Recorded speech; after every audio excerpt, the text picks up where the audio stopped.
for Spencer Piggott. All right, 9 rounds completed, Pro Mazda. We'll catch you up on the third quarter of USF 2000 next.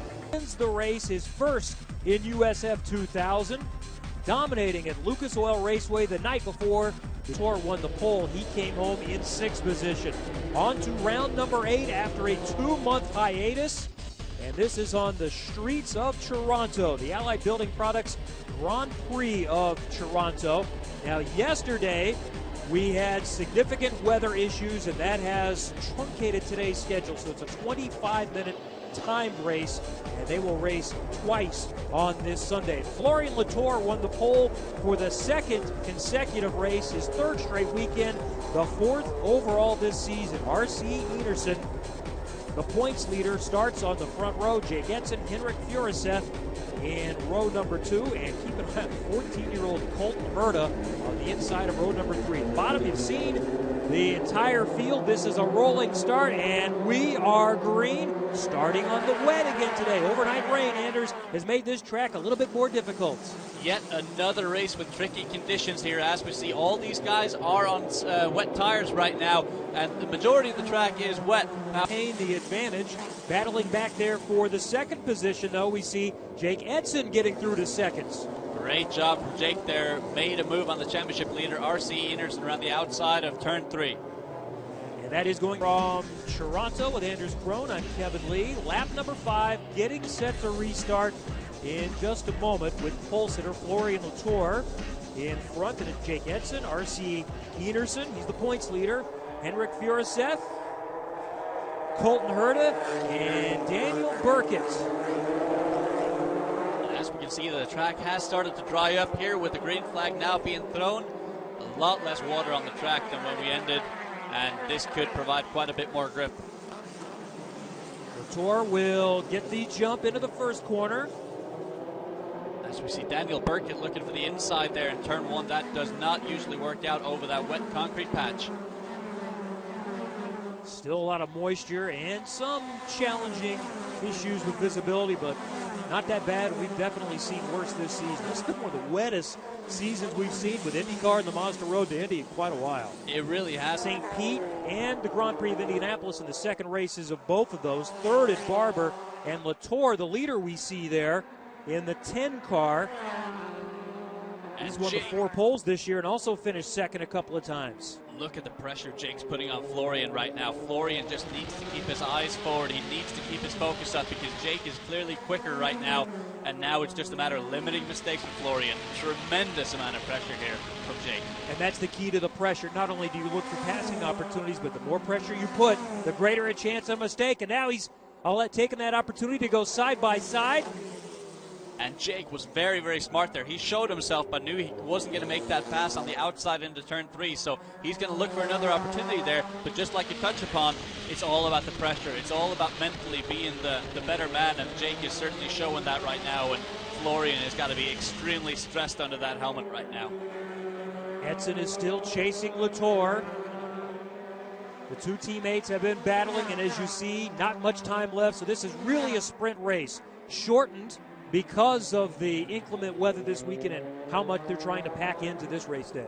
And these 2 guys are putting on an absolute clinic right now. They've pulled away from Henrik Furuseth and are pushing each other so hard right now in these drying but still wet conditions. Is it ever going to dry enough where these tires are going to start to lose some of their grip?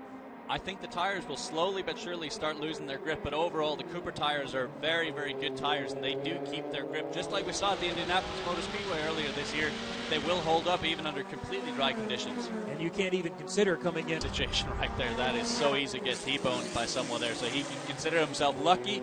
The fact that he's able to get back underway is a great thing. Back up front, Latorre maintains that advantage, but Edson is still within reach. And it looks like Edson has just released a little bit of that pressure. He was all the way up against Florian's gearbox, but maybe now he's just taking a little bit of a mental reset, just thinking, okay, where can I get him? Let me set up for a pass here. They have a huge gap on the next guy back, which is Henrik Furuseth. He picked up a little bit of ground. That's up front there. And it's still Florian Latorre. He's stretched that advantage now into 2 or 3 car lengths. He has, and I didn't really see that coming. It might have been a situation where Jake Edson just abused his tires just a little bit too much in the early stages of the race, but now it looks like he's catching back up again, so this is just a chase right now. Well, we're getting close to the finish, so stay tuned. As you see, just 4.5 minutes remain here in USF 2000 from Toronto. Championship, the final minutes of this timed event are winding down.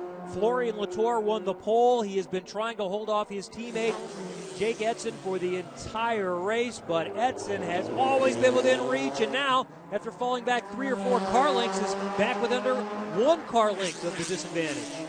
Look at these two guys putting on such a good show for the fans out here today. They're now about to go through turn 6 here. Only a couple laps remaining here. This is one heck of a show, and you can see they're still sliding around out there, but the track is a lot more dry than when we started the race, and we see battles all through the field here. Colton Herta and Victor Franzoni, 18 years old, but showing the maturity of a much older driver. Oh, look at this up front.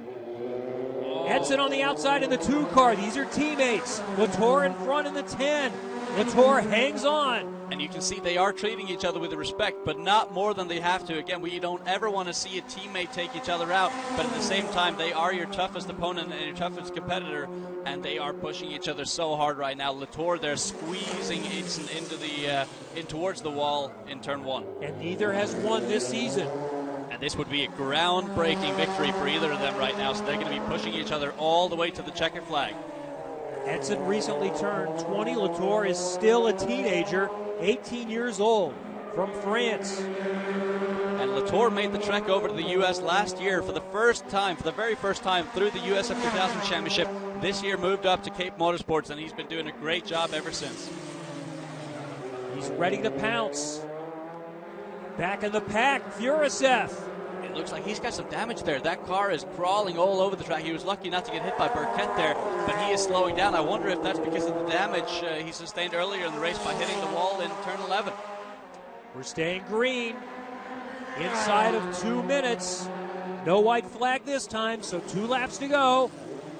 Oh, a little moment there for Florian Latorre, and he goes straight on in turn 1. He's going to disappear there, but as you can see, luckily there is a drive past there. But this is essentially handing the victory to Jake Edson there. Well, he's lucky there is a way to get out of there. Otherwise, he'd have to stop in many other courses, turn back around. So he comes back out in 2nd position. Now, that's no solace right now because he's thinking, I've just blown the race. He has indeed, and there's no way Jake Edson's going to throw this away at this point. So here we are on board with Florian Latorre, just braking quite late, trying to defend, and then realizes, nope, not going to make that corner. Better take the loop around here, and yeah, he is very lucky indeed that there is a drive-through. Well, that's what we've talked about. Edson has been trying to put pressure on Latorre, make him work hard, make him hit his marks, and he made the mistake. And finally, the pressure was too much, and Florian made a mistake, and Jake is capitalizing. Peter Fortante with his best finish, and R.C. Enerson gets up to 3rd.